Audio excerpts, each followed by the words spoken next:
Welcome to another week of pro wrestling and mixed martial arts talk here on blogtalkradio.com/Wrestling Roundtable. The number to call 347-857-4647. And if you're not listening to us live, like you should be, you're listening to us on either YouTube or iTunes. Wherever you're listening to us, remember to subscribe, share, and rate. Now, last week, we were playing our last little bit of catch-up in our second show. We talked primarily about mixed martial arts with a little bit of wrestling. Now the scales are turned where we'll talk a little bit of mixed martial arts with a lot of wrestling. But to start off, another weekend where it was Zuffa and Titan, well, WWE back-to-back.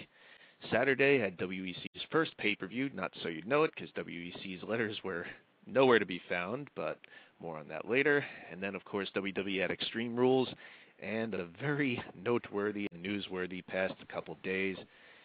And speaking of news, one of the updates here at WrestlingRoundtable.com is the News Weekly, which I update. Forget all the crap about what house show card is happening in some town you've never heard of this weekend. Who cares about some mid-carder from 5 years ago's interview in some local website? The real news that matters is at WrestlingRoundtable.com, and you get a lot of exclusives. For instance, of all the firings last week, people were constantly talking about Mickie James being fired because she was late for the bus. Hey, where else are you going to read that she was late for the bus because she was drunk? That's exclusive on WrestlingRoundtable.com. Haven't heard that anywhere else. And, of course, we've got also recaps every week. Bill Treadway did Raw. Corey in Chicago went to Ring of Honor in Chicago, Illinois. Wrote a recap and lots more at WrestlingRoundtable.com. But to get down to business, WEC on Saturday had their first pay-per-view, a lot riding on it. And like I mentioned, the letters were nowhere to be seen. Apparently, that's because WEC is primarily based out of the Versus cable network, and that brand isn't exactly welcome, I guess, in Spike TV world where they want to promote UFC, not something else on another cable channel. However, they were able to get WEC's prelims on Spike TV, and they had an incredible fight, which you missed, Jay, in the featherweight division. Leonard Garcia against Chen Sung Young in one of the biggest smash-mouth barroom brawls that I've seen in a long time. Guys were tired. Guys were just using all their energy, but constant, nonstop action, throwing punches, wild swings, wild kicks, and it went really close. Garcia broke his hand towards the end of it, and a lot of people were saying it was fight of the decade, fight of the year, one of the fights to be remembered. That was just on the prelims, so it gave people a really good impression of WEC if they were seeing it for the first time. Moving on to the show itself, Mike Brown. Wow, what a knockout by the Anvil Gamburian. How about that, Jay? Well, I saw Manny Gamburian on The Ultimate Fighter, and he looked pretty good, but man, has he improved. What a shot he gave Mike Brown. I was really surprised that Mike Brown went down with one hard right hand like that. And that was the end for him, man. He was knocked out. Gamburian looked good, and he's next in line for a title shot for sure. Excuse me for not introducing the panelists today. Jay Aletto, of course, joining us on the line also for wrestling later on is Lawrence Haber and Will Vafides, and a very special guest panelist, which we will get to when we get to Extreme Rules. Moving on, it was also for the lightweight title, Donald Cerrone and Ben Henderson 2.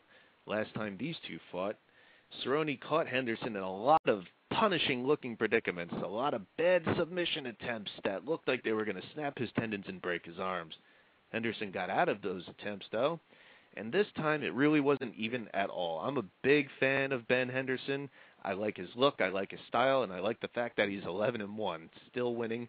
The lightweight champion disposed of the Cowboy Cerrone with one of my favorite moves, the guillotine choke. What's your impression of this fight, Jay? Ben Henderson looked extremely good. Compared to their last fight, which they also considered fight of the year possibly, or candidate at least, Ben Henderson he wiped the mat with Cerrone, got rid of him really quick, didn't let it get into the later rounds of the fight, and he knew he had to do that because if it got into the late rounds, his chances would be a lot less on beating Cerrone. So, but on another note, I really have to check out that Garcia and Sung Jung fight, because if you're saying it's fight of the decade or fight of the year or whatever, I'm going to have to see that one. Well, I wasn't. Others were saying that, but it's definitely worth checking out.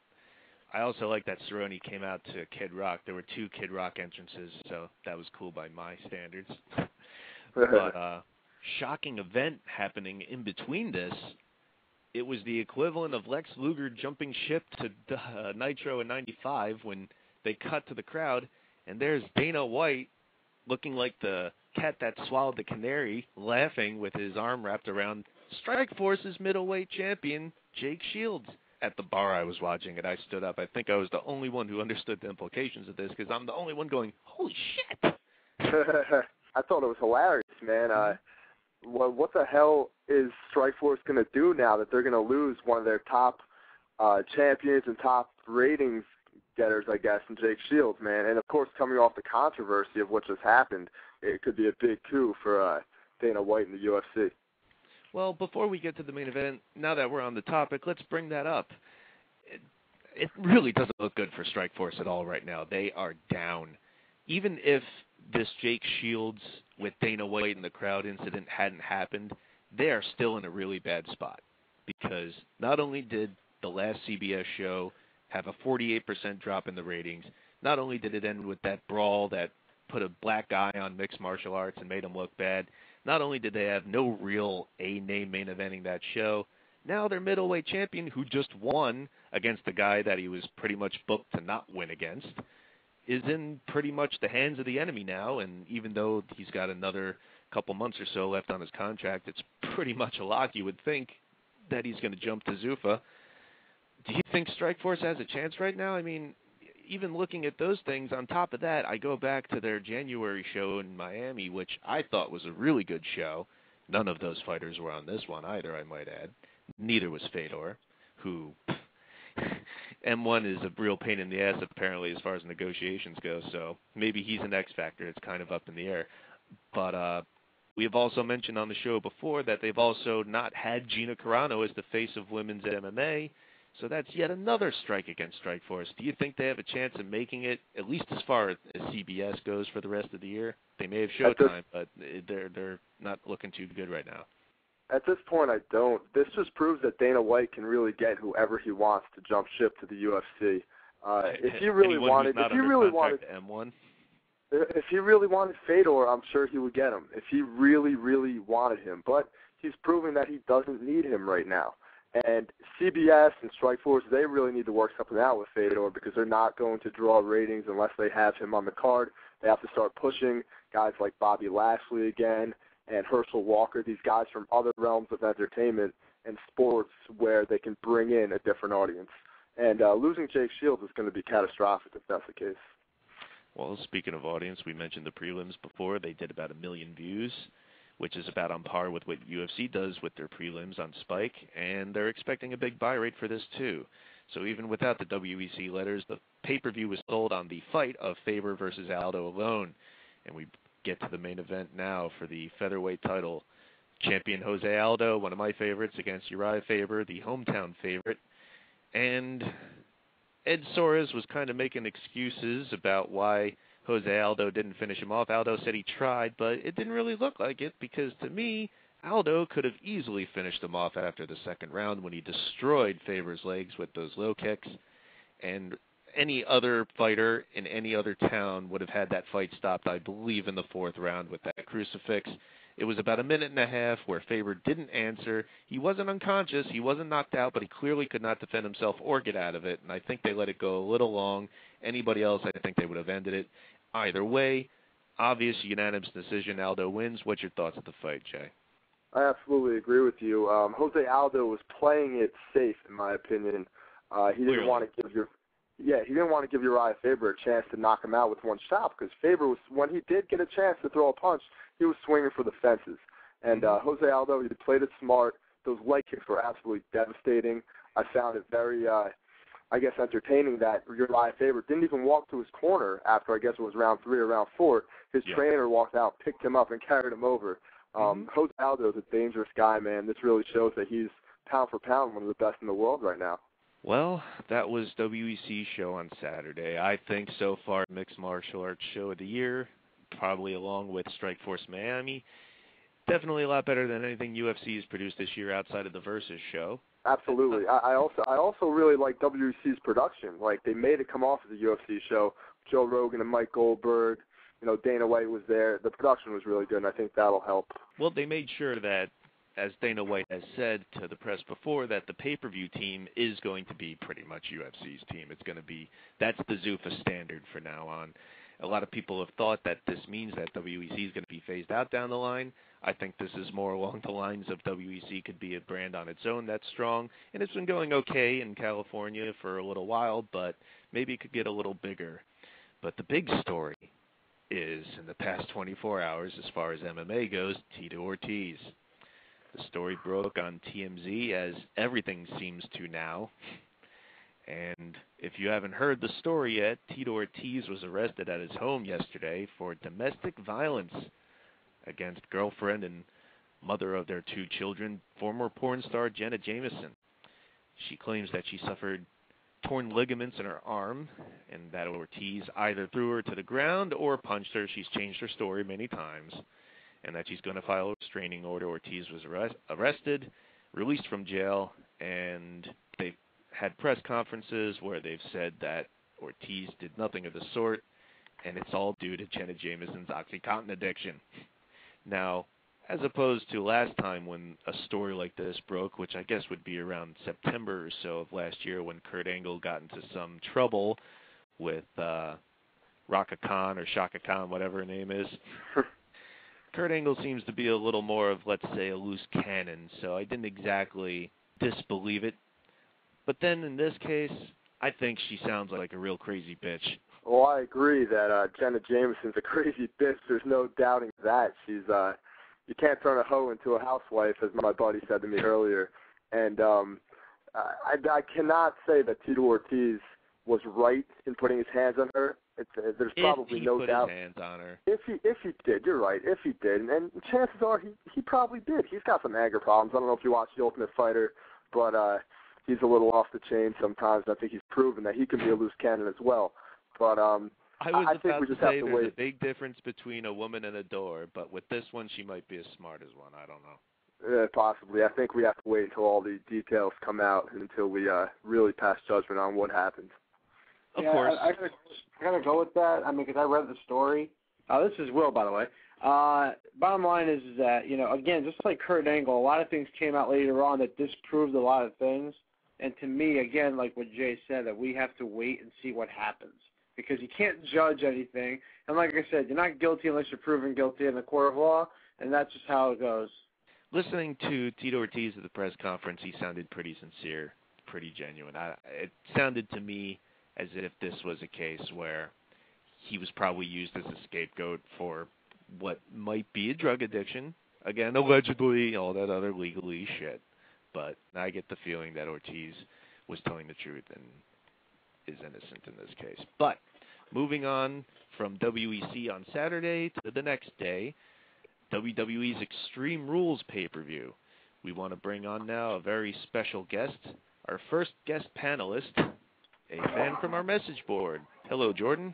Hey, how's it going, everybody? How was the show live? Was it worth the weekend? I'll say yes, it was. For the most part, it was an experience. It was more of it's really PG now, which I kind of dislike because I had to start censoring my chants. But still, for the most part, I actually had a good time there. Anything stand out to you? For the most part, I mean, it was your standard show, but with higher expectations with a gimmick pay-per-view.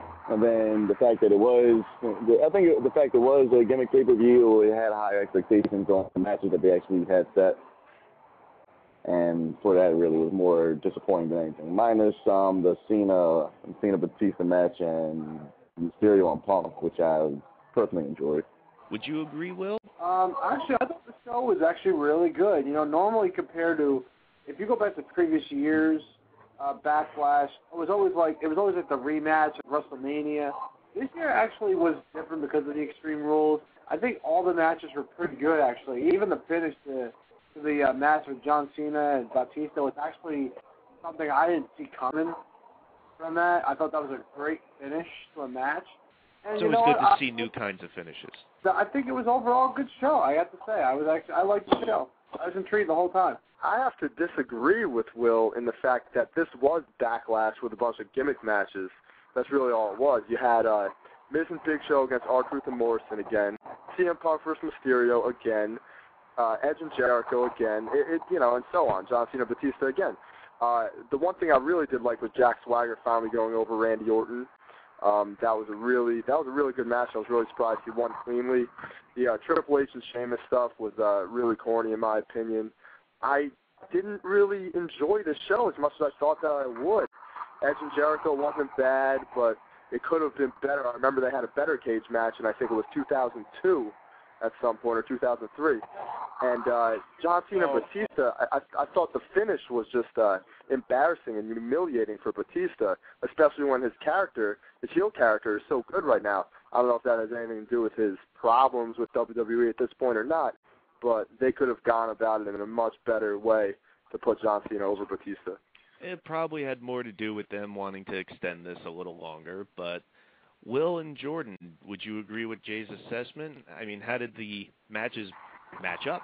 They may be repeats, but were they good? Well, here's the thing about the repeat, and you know this before watching the show. You're going to see a repeat of somewhat of a match. Okay, so CM Punk and Rey Mysterio, those two were totally different matches. They were not the same at all. One was short at WrestleMania. In fact, the one at Extreme Rules is a lot longer. You had a last man standing match, a different scenario. It was all different scenarios, so they weren't the same.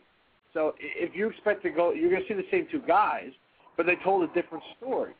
So to me, that's what made it good. And I got what I got out of it. It was, and especially with the scenario that happened, that they couldn't promote the show that well for the rest of the week, it was a good show. I kind of disagree. I think it's more like, it sounds like they're arguing the results of the show as opposed to like the actual matches itself, as they said, was more of a completely different story than what you might have saw in the past. Especially most of them, they were rematches from WrestleManias and everything like that. But on the same end, it was the only thing that to me was more systematic was the Jericho and Edge match just inside of the cage. Now, other than that, everything else, it actually advanced storylines. Of course, they wanted to draw Cena Batista more.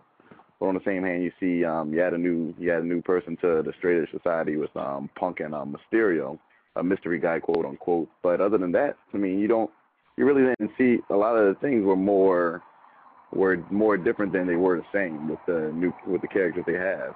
I really didn't think having all the gimmick matches was necessary though, because it just should have been Backlash, straight up again.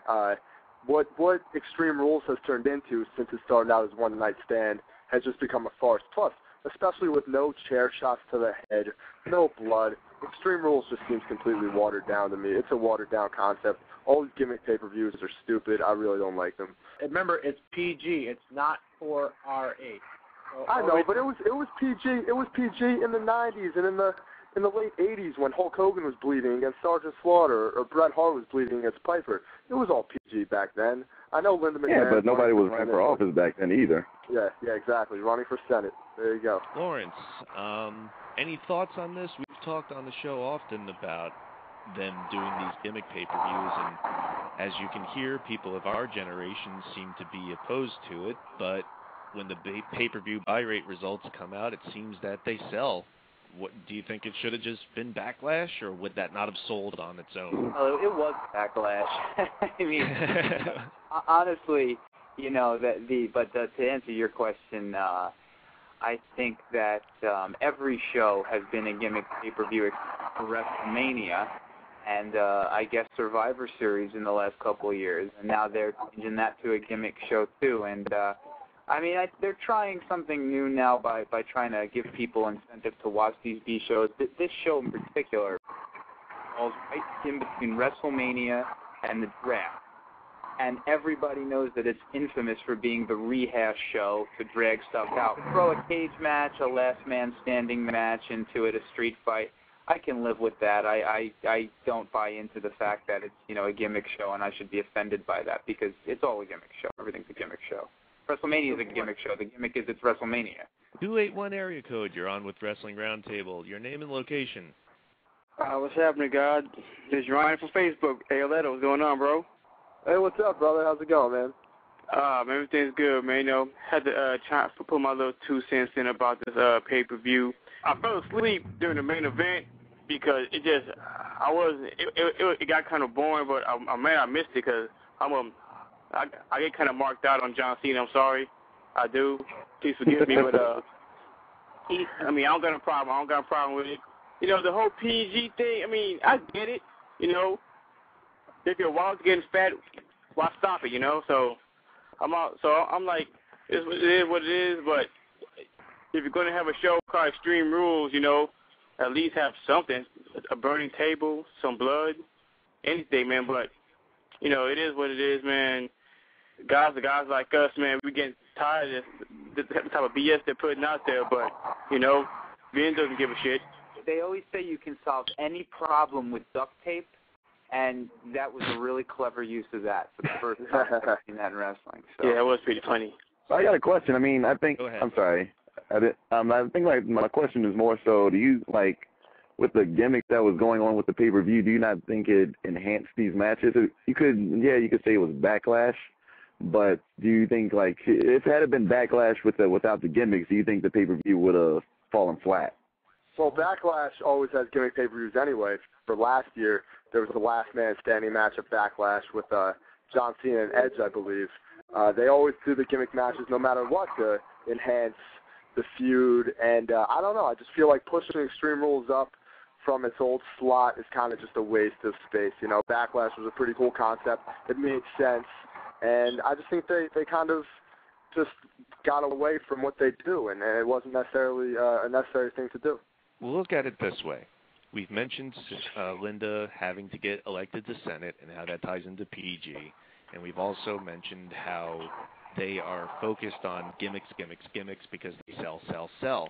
If you look at not only the pay-per-views they've changed around in the past half year or so, including dropping Survivor Series because I guess it wasn't gimmicky enough, and then looking at the pay-per-views they have lined up for the rest of the year, TLC, Fatal 4-Way, etc., it's going to keep on going. Yeah, we may be adverse to it at first, but at the end of the day, if the matches are good, I don't see what that big of a problem with it is. People will constantly complain that they need to not just drop the gimmicks, but drop the amount of pay-per-views, which from a bottom line standpoint is completely insane because if they really added the numbers together and knew how much money WWE makes off the pay-per-views, even with less buys, they've cut production costs, they've raised the pay-per-view prices, they make more money now on these pay-per-views with less buys than they did when they were getting more buys for these pay-per-views in these slots. So they're not going to drop the amount of pay-per-views because if they went back to 4 or 5 a year, like in our childhood, they'd have to sell probably 6 times as many pay-per-views a year to make up for the amount that they would be losing out. So, again, at the end of the day, when the matches deliver, I don't see that it's that big of a problem. If they don't, then, of course, it's always a problem. I mean, I could agree with that. I think my biggest gripe with the Extreme Rules was the fact that my biggest gripe, let's see, with the Orton Swagger match. Like, for that to be in a quote-unquote Extreme Rules match, nothing even came close to Extreme. It was basically, and it wasn't even a Falls Count Anywhere match. It was just a whole bunch of, we're going to fight inside, find out. It was basically a no countouts match, as opposed to, something being extreme and actually doing something out of the ordinary, or even to make it look like it was a hardcore type of match. You saw more action in the street fight with Triple H and Sheamus than you did with Orton Swagger, which was a good match. It was a good match, but with an extreme gimmick, you would have expected a little more brawling than wrestling, and I didn't see that. I gotta look at that as that the word extreme is just a way to sell the ticket, get people to get to the box. They're just trying to get you to watch this pay-per-view. You know, it doesn't have to be as extreme as we might have watched. Remember, we grew up with ECW. We're a totally different time. The market is for the kids who are just starting to watch 2-3 years ago, and there was no fire. There was no as much blood. There was none of that stuff. So yeah, but when you see something a little more extreme and different in the same pay-per-view, like you saw a lot more things in the Cena Batista match, more things in the Sheamus Triple H match. I mean, you had a strap match between 2 black guys. Yet all you have in a quote-unquote extreme match, you have an extreme match, and all they're doing is just wrestling. Like I said, I didn't expect extreme things. The matches did the purpose of it. Like, there was one match on the card that wasn't even extreme at all, and that was the CM Punk match. There was nothing extreme about it, but, they sold it as the fact that it was extreme, and I still tuned in. I find it funny that this is the legacy of ECW. We debate what the word extreme means in the context of a WWE B show. and all we can find is that the duct tape was clever. I think we're going to move on from Extreme Rules and talk more about the results of last night's draft. Last night on Raw, the big draft that happens every year. This time it wasn't a lottery, it was picks, as far as I remember. And going over the results real quick, to SmackDown, they got Big Show, who just lost along with The Miz, the tag team belts to the Hart Dynasty. Big Show, Kelly, Kofi Kingston, and Christian, and to Raw, Edge, Jericho, R-Truth, and John Morrison.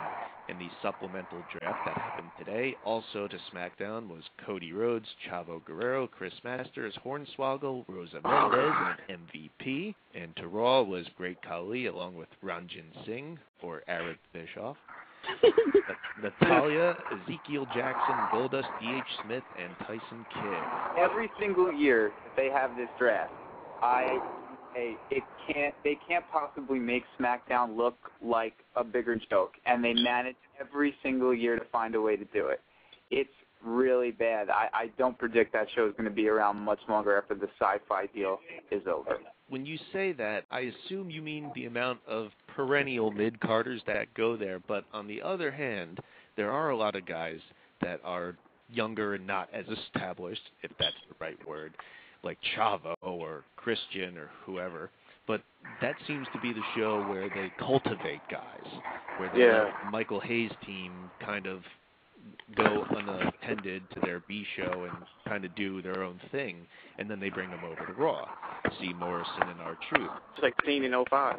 I like the fact that Jericho went back to Raw, although he's been on all three shows consistently anyway. Well, he did tweet about that, and he pretty much summarized the whole problem with a lot of the people in the draft. As he said, I wrestled on all three shows this year anyway, so it doesn't make a difference to me. Exactly. I like how SmackDown seems like it got younger, and there might be a better chance of a new guy main eventing the show against Jack Swagger as champion, and with a guy like Kofi Kingston, maybe since he just got buried on Raw, he might get a shot on SmackDown. And I really don't like R-Truth going to Raw because I have to hear him rap every week on Raw, but that's another story. The draft was okay. My main problem with it was Edge turning heel, apparently, already. I don't get it. What's the problem? Good move. Thank God. No, I just don't understand it. I don't understand why they would bring him back as a babyface in the Royal Rumble. They did it in a great way, and I'm not the biggest Edge fan, but they did it in a good way. They had kind of a little bit of momentum coming out of Extreme Rules against Jericho. Then they turned him heel the next night. It just seemed like a Vince Russo-ish move to me. They have younger stars on SmackDown. That's the right thing to do. Swagger can lead it. You got Big Show to help him out. You got Rey Mysterio to help him out. They're doing the right thing because Raw's the show, folks. Bottom line, whether you think it's SmackDown looks bad or Raw's the show that gets the ratings. Raw's the show that gets the money. The younger show is SmackDown. That's just how it is. Why would they intentionally sabotage the other show? It doesn't have to be that way. They've been doing it for years, though. Why do they have to do that? I don't understand that logic. You have to also look at the standpoint that they're going to going into the summer and the fall season. They also got to prep these things for. Of course, they're going to be going head up with Monday Night Football and a lot of more primetime things on Monday, as opposed you're going to be competing with, of course, the NBA is going to be going into the finals and baseball World Series and playoffs, NFL, Monday Night Football, which has a stacked schedule. Where it's kind of like where you have to try and keep your top show, your flagship show, as the flagship show, and not make them bottom heavy with some development people on SmackDown. That's my opinion too. With it, that's the whole point. You're keeping the show that is the top show, Raw. You're putting the right guys on there. And you're putting the guys who need to get built for the future of the show. They have 70 people on that roster, and on TNA they got 70 people on that roster, and they only have 2 hours to fill in. So, and there's stars on that show, and it still bombs. Let me ask a question to the panel real quick, Eric, if you don't mind me. You guys actually think, with the fact that the company really has two super top megastars, that if Raw was just John Cena and a bunch of Raw still wouldn't be the flagship show, and SmackDown having everybody else and Undertaker would still be wouldn't be able to compete or be a big show on Friday nights with whatever else is going up against them. I just think that Raw sells itself, much like WrestleMania sells itself. It doesn't need to have every single major star. And TNA doesn't have a pair in the whole deal anyway, so it doesn't matter. I thought they were going to split up Orton and kind of get him away from Cena, since Orton is becoming like the new it guy for WWE. I thought they were going to get him away from Cena and put him on SmackDown or vice versa, but they didn't do it. And now they have probably maybe 8 main eventers on one show. And I want to know how they're going to put all that stuff together. The draft, I mean, it wasn't the best draft. I have to say that. There wasn't too many surprises, I would say, compared to last year or years before. Like when Triple H won the SmackDown, who saw that coming? He did. It wasn't a surprise. There wasn't too many surprises. But, when's Matt Striker going to Raw? That's all I got to say. I totally agree with that. That's last night. He is so good. He really went into that deal last night totally being like, I am going to steal this from Lawler. And there were so many awkward moments where he was making jokes. It's definitely time to get Stryker on Raw if you want to establish the future there for that. Yeah. If JR's gone, why not King, Well, that was the fallout from the draft. More fallout today was the ratings came in. And boy, are they interesting. Last week, TNA went back up to a 0.9. Of course, they were declining before that. They had a little spike, and I might point out that Rob Van Dam beating AJ Styles for the world title was one of the top-rated segments. This was, I believe, the only time since they've come to Monday nights that there wasn't a downward trend in their viewership. It actually went up over the course of the night. Raw has been on a slow downward trend for several weeks where it went down to a 3.1. Ratings for last night came in a few hours ago, and holy fucking shit. What is it, Eric? I still didn't look at it, I promise. Raw stayed the same. For their 3-hour show, they did a 3.1. However, TNA plummeted by almost half. All-time low has to be 0.5.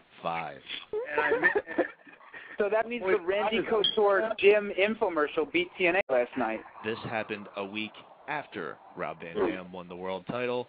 You would think that they would hope for the ratings to increase. Instead, there was a huge drop. There's a little defense on that, because remember, Raw was on the same time. A lot of people were probably going to be watching the draft in the beginning a little bit more, than watching, TNA, So you're comparing a 3-hour show to a 2-hour show, though. TNA also had a tape show, too. So that adds into the equation as well. There was a pay-per-view before that Monday Night Raw, too. So there's a lot of more interest in WWE at that time because they had a pay-per-view and a draft back-to-back. So that's really hard for them to really you can't, RVD's not going to save it all in one night. But then again, that is a pretty big drop anyway.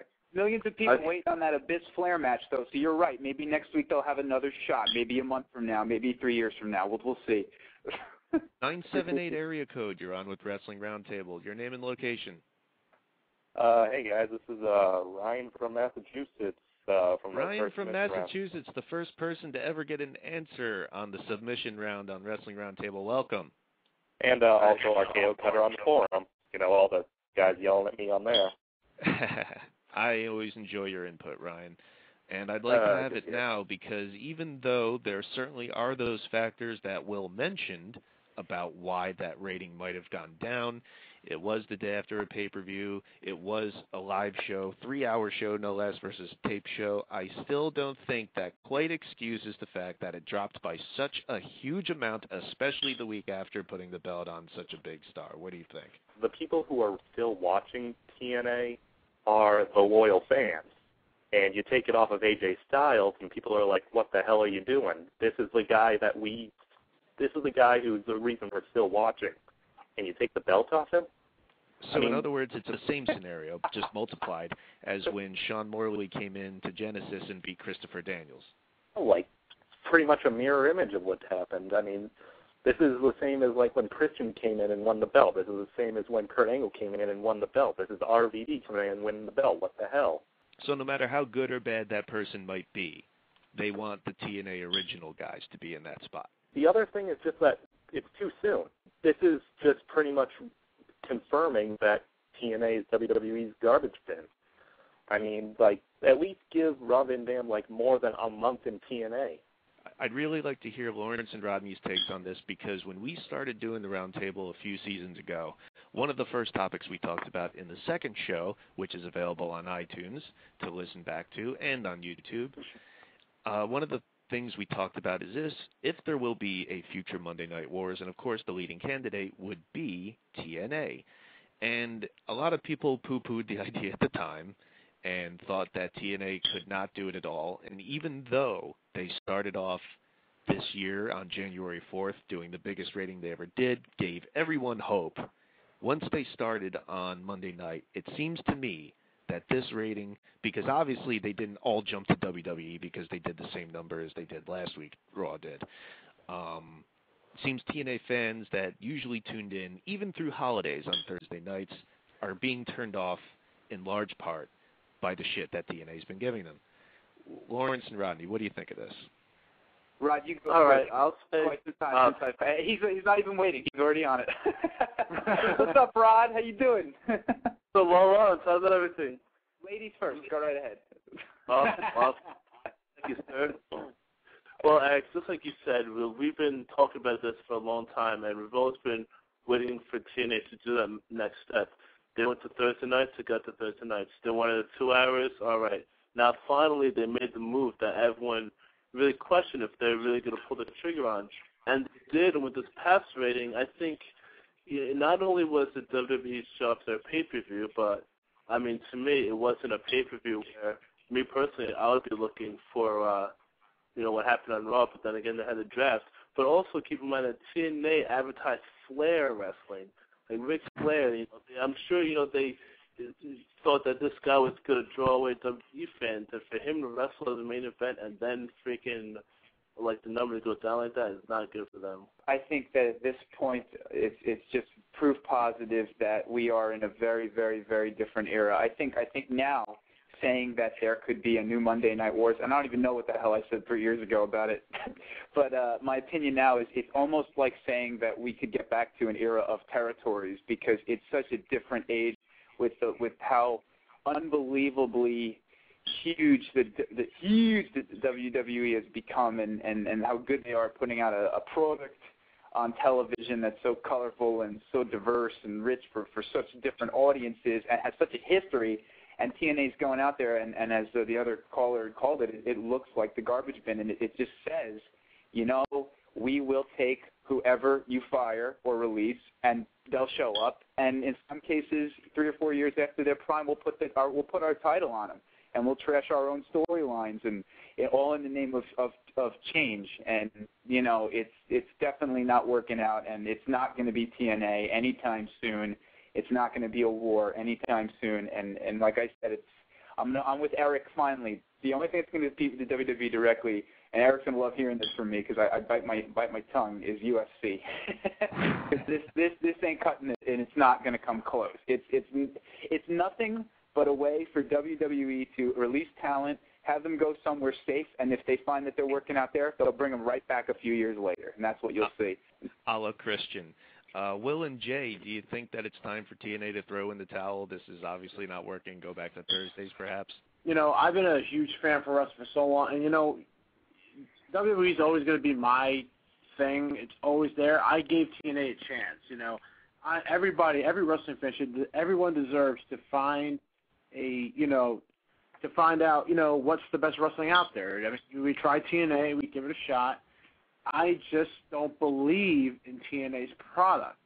I don't. I tried. I really did, and I just don't believe in the product. There's no star power to me. It's like even Kurt Angle to me is not even a star anymore. It's like WWE knows how to make people bigger than life. They know how to say, I want to buy that person's T-shirt. It's like, I want to buy Bret Hart's T-shirt.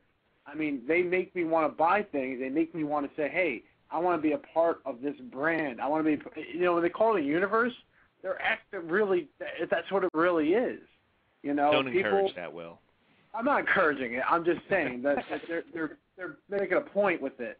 that people, they're like a team, they're like a sports team. They're like the Yankees or something. That's exactly right. They are like a sports team. It's like the team that, will never, ever lose. And, yes, UFC is probably the only thing left that can probably beat them, and which they are in pay-per-view buys. But, it's just that, UFC is the only thing left, and TNA is kind of like the third one. I don't even consider them the second wrestling. I even consider UFC and WWE as the two people fighting right now. It's not TNA. Pay-per-view buys suck. Ratings suck. Merchandise. They don't even put the merchandise on the wrestlers when they go out to the ring.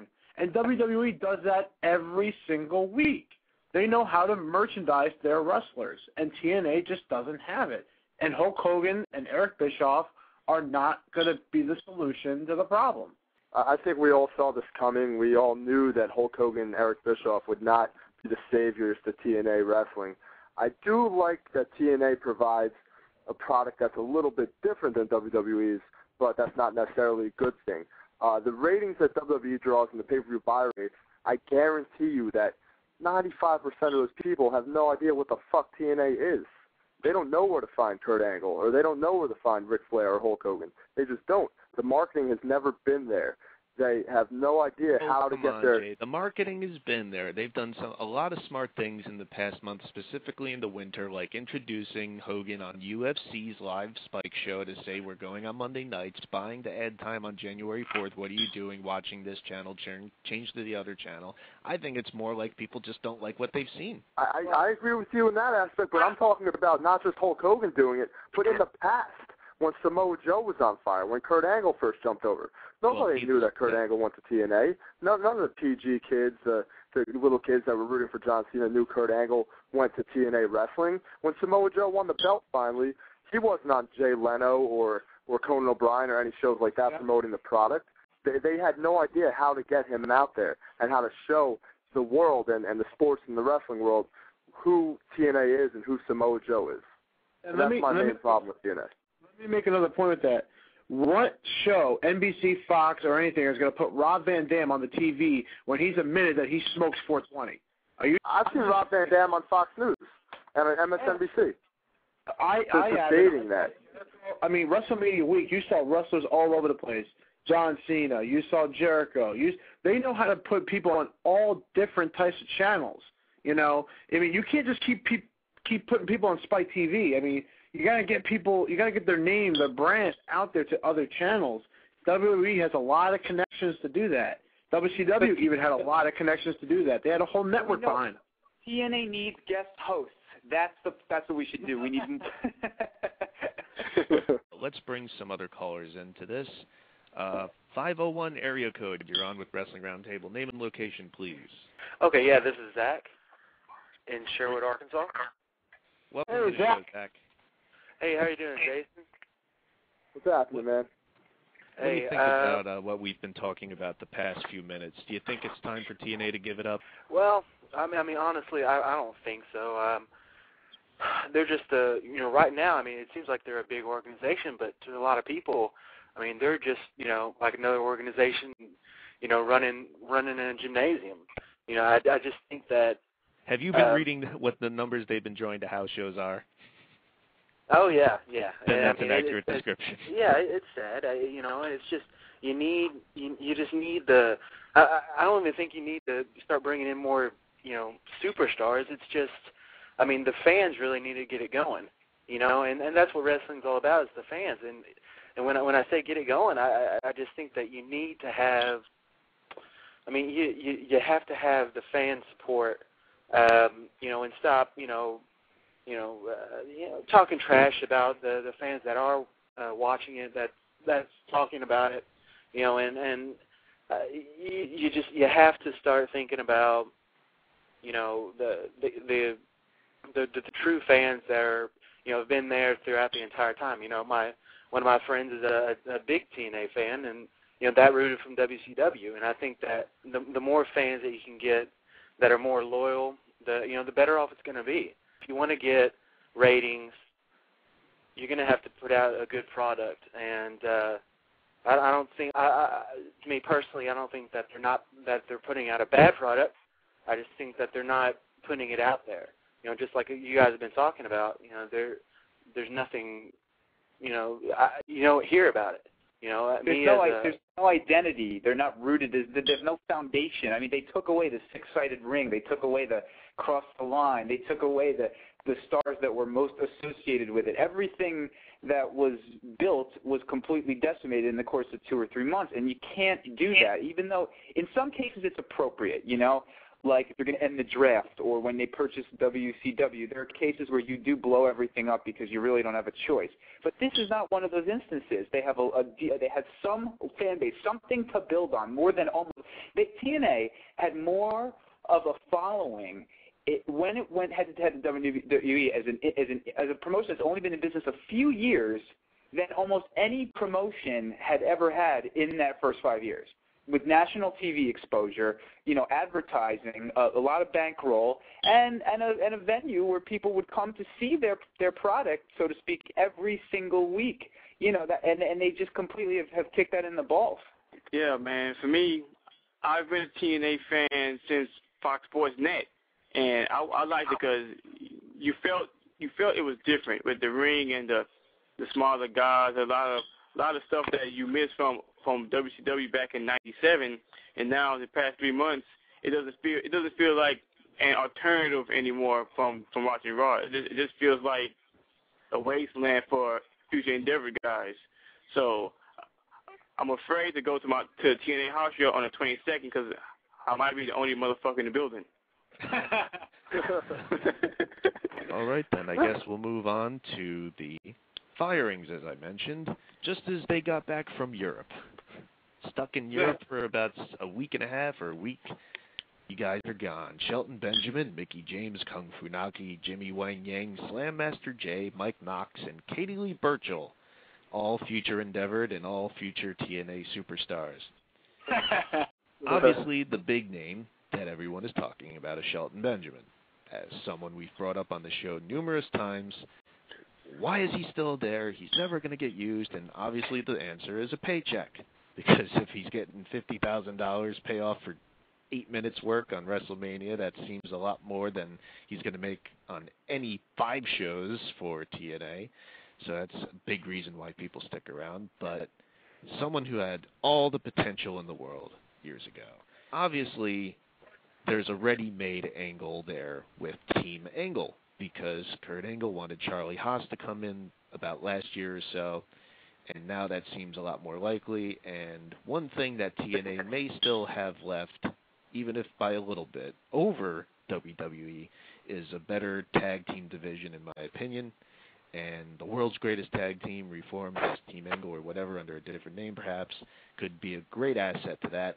And as I've said on the show before, I think Shelton Benjamin's style lends a little more to the X Division, Ultimate X sort of things that TNA likes to feature, or at least used to, in the pre-Hogan Bischoff version 2 era.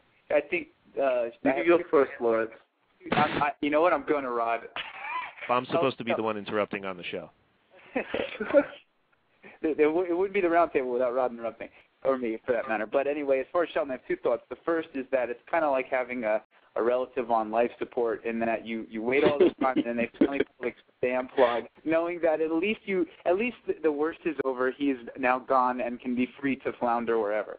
My second thought is I think this is a wrestler who, like you said, Eric, he had all the tools, all the potential, you know, everything going for him. Obviously, you were going to reference some things that they felt he didn't have going for him. Not just they, a lot of people on the internet. Yeah, but it's the era he was in. It's an era where there's fortunately not a lot of spots for main eventers on their 2-show plan, which is really a 1-show plan, like I was saying before. It's the WWE, the direction it went the last couple of years. The highest on the card he ever really was going to get was Team Angle, save for that little push with Triple H in 2004. And now, if the best we can hope for the guy is that he's going to end up back into a smaller promotion, TNA, back into Team Angle, it's a pretty sad affair for Shelton. But he's a great wrestler, and it's unfortunate that he won't ever have that real opportunity to be the man or one of the men. So. Well, Benjamin, like I said, has a ready-made spot for tag teams, but up until a few months ago, again, much like the tag team division, TNA really had a great, and they still have a great women's roster, but they were really showcasing it very well, and that was something that WWE really didn't have over them. Whereas WWE had cookie-cutter broads and a 10-woman tag do one high spot in the match and fuck it up at WrestleMania, TNA was able to feature really good tag team and singles women's wrestling. And Mickie James, I think, was one of the few women that they had that could really go. And being that she was a huge name as far as women go in WWE, maybe not Trish or Sable level, certainly, but she did have a big WrestleMania match against Trish where she was getting a better reaction, no less. So she was obviously a star. And I'm sure if I don't say that, the Mickie James Army will riot over me. But she seems like a perfect fit for TNA, too. What do you think, Rod? I think TNA will definitely snatch her up. And Snatch. With he not letting go.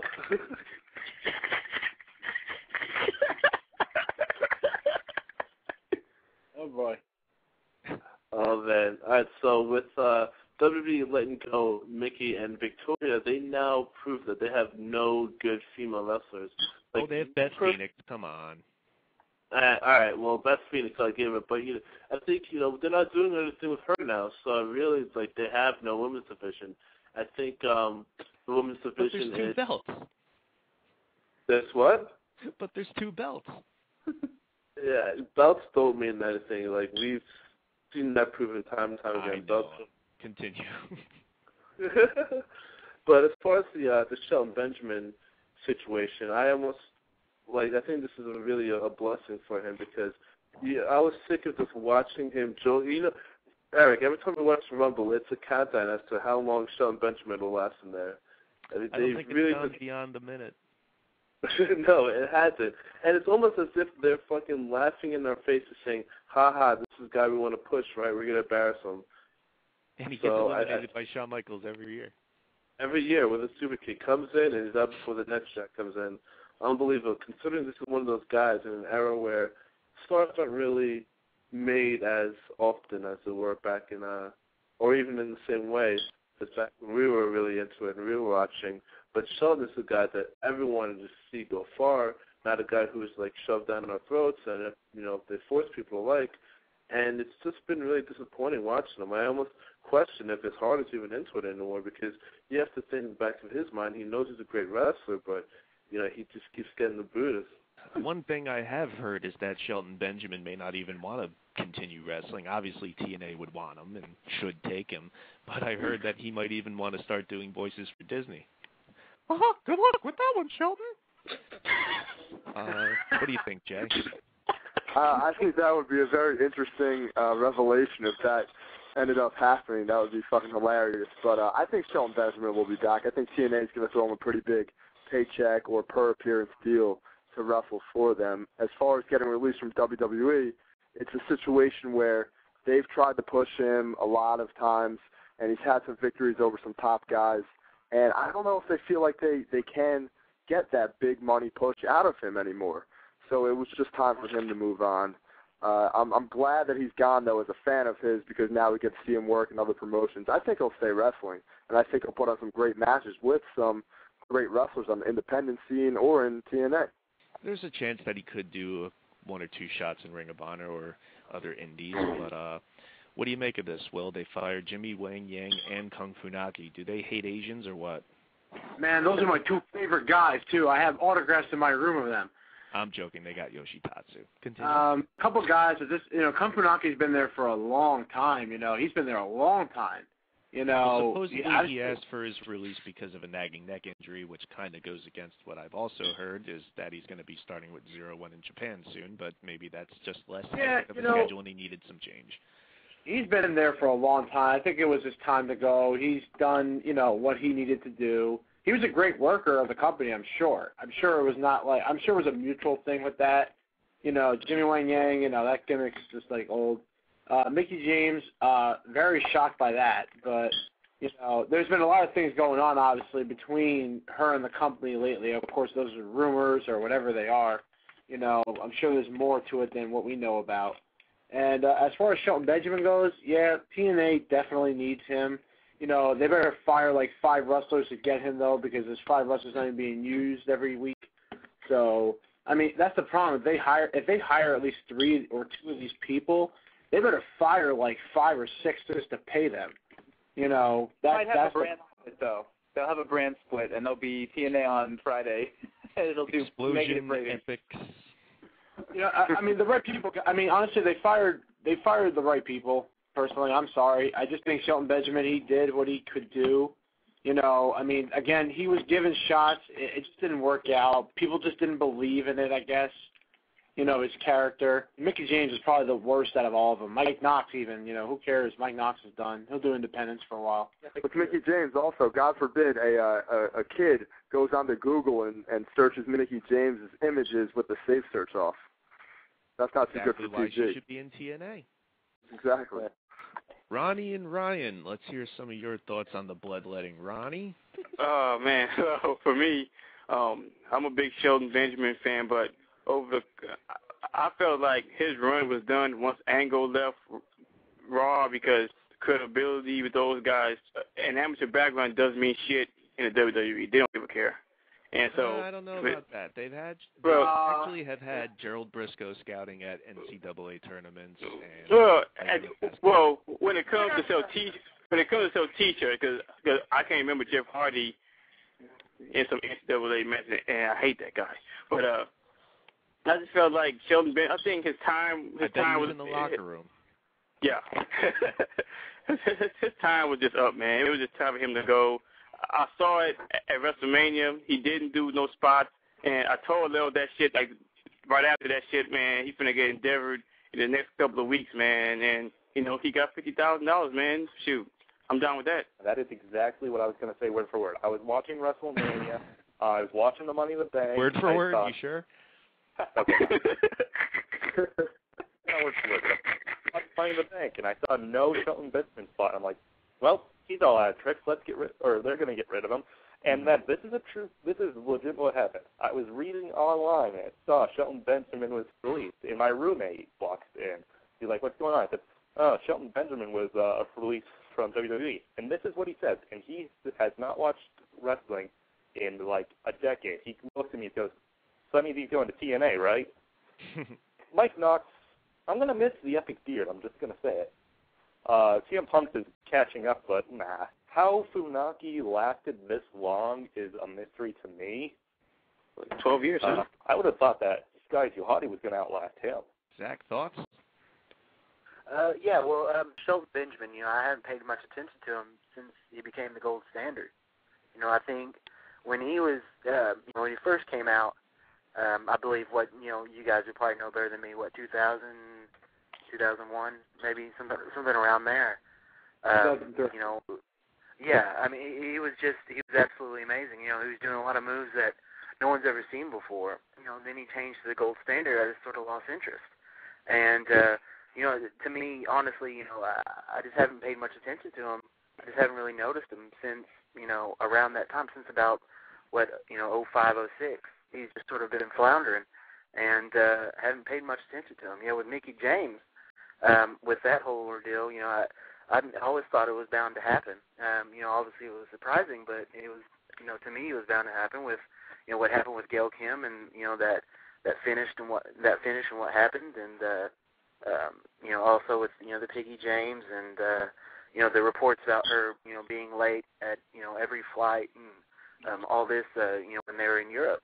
You know, if there's any truth in that, you know, but I just think that maybe there was, you know, something behind the Mickey James things that, you know, that no one really knows about. And, you know, I guess I just wasn't really surprised. But she was a great worker and a great wrestler, and I'm sure she'll be great in TNA. Well, let's hope there is a TNA for them to go to in 90 days when their no-compete runs up.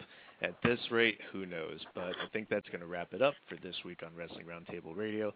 I want to thank Ronnie, Ryan, and Zach for calling in, and Jordan as well. Thank you, guys. Hope you call in again sometime. I want to remind you, of course, that we taped new episodes of Wrestling Roundtable on Sunday. They should be uploaded sometime this week. maybe within the next few days, so be sure to check those out. And, of course, we're on blogtalkradio.com/Wrestling Roundtable every Tuesday night, 11 p.m. Eastern Standard Time, 8 p.m. Pacific Standard Time. And I know a lot of you were on the line to get on. Sorry we didn't get to you this week, but hopefully you can try again next week. And, of course, there's always a forum for you on WrestlingRoundtable.com where you can find links to our MySpace, Facebook, Twitter, GoFight Live, and iTunes, all the ways to view and listen to and interact with Wrestling Roundtable.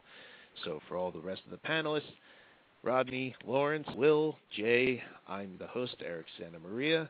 I need to get the poison out of my system. See you next week. What up, Chris?